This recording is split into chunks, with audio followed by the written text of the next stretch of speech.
Hi అండి. ఈరోజు వీడియోలో హెల్తీగా శనగపప్పు తోటకూర ఫ్రై ఎలా చేయాలో చూద్దాం. ఇది చాలా టేస్టీగా ఉంటుంది. చాలా సింపుల్గా చేసుకోవచ్చు. తప్పకుండా ట్రై చేయండి. ముందుగా గిన్నె తీసుకోండి. చిన్న టీ గ్లాస్ శనగపప్పు తీసుకుని 2 సార్లు కడుక్కున్నాక ఈ శనగపప్పుని 2 గంటలు తప్పనిసరిగా నానబెట్టుకోవాలి. ఇది ఒక్కటే ప్రాసెస్ ముందు చేసుకుంటే కూర 10 నిమిషాల్లోనే రెడీ అవుతుంది. తోటకూరని తీసుకున్నాను. ఇది ₹20 వరకు తోటకూర, అంటే ఒక పెద్ద కట్ట. దీన్ని కట్ చేసుకున్నాక శుభ్రంగా కడుక్కొని చిన్న చిన్న ముక్కలుగా తరుక్కోండి. ఇది పక్కన పెట్టుకోండి. స్టవ్ వెలిగించుకుని ఒక కళాయి పెట్టుకుని, కళాయి వేడెక్కినాక సిమ్లో పెట్టుకోండి.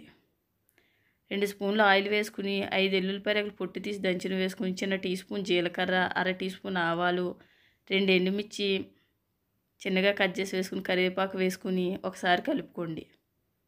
ఈ పోపు వేగినాక 2 పచ్చిమిర్చి, ఒక ఉల్లిపాయ సన్నగా కట్ చేసి వేసుకుని, ఇవి మగ్గినాక ముందుగా కట్ చేసి పెట్టుకుని తోటకూరను వేసుకుని, అర స్పూన్ పసుపు వేసుకుని, ముందుగా నానబెట్టిన శనగపప్పును కూడా వేసుకుని ఒకసారి కలుపుకోండి.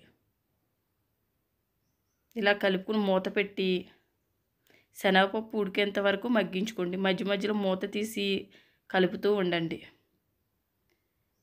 ఇప్పుడు చూస్తే ఇలా శనగపప్పు ఉడికి ఉంటుంది. తోటకూరలో వాటర్ వస్తుంది కదా, వాటర్తోనే ఉడుకుతుంది. శనగపప్పు ఉడికినాక మాత్రమే సరిపడా సాల్ట్ వేసుకుని ఒకసారి కలుపుకొని మూత పెట్టి మగ్గించుకోండి. ఇది పూర్తిగా మగ్గినాక అర స్పూన్ కారం వేసుకుని మళ్ళీ ఒకసారి కలుపుకొని మూత పెట్టి మగ్గించుకోండి. ఈ ప్రాసెస్ అంతా సిమ్లో చేసుకోండి. ఒక 5 నిమిషాల తర్వాత ఈ విధంగా కూర రెడీ అవుతుంది. అంతేనండి, శనగపప్పు తోటకూర కర్రీ రెడీ అయింది. ఇది రైస్లోకి కానీ రోటీలోకి కానీ చాలా బాగుంటుంది.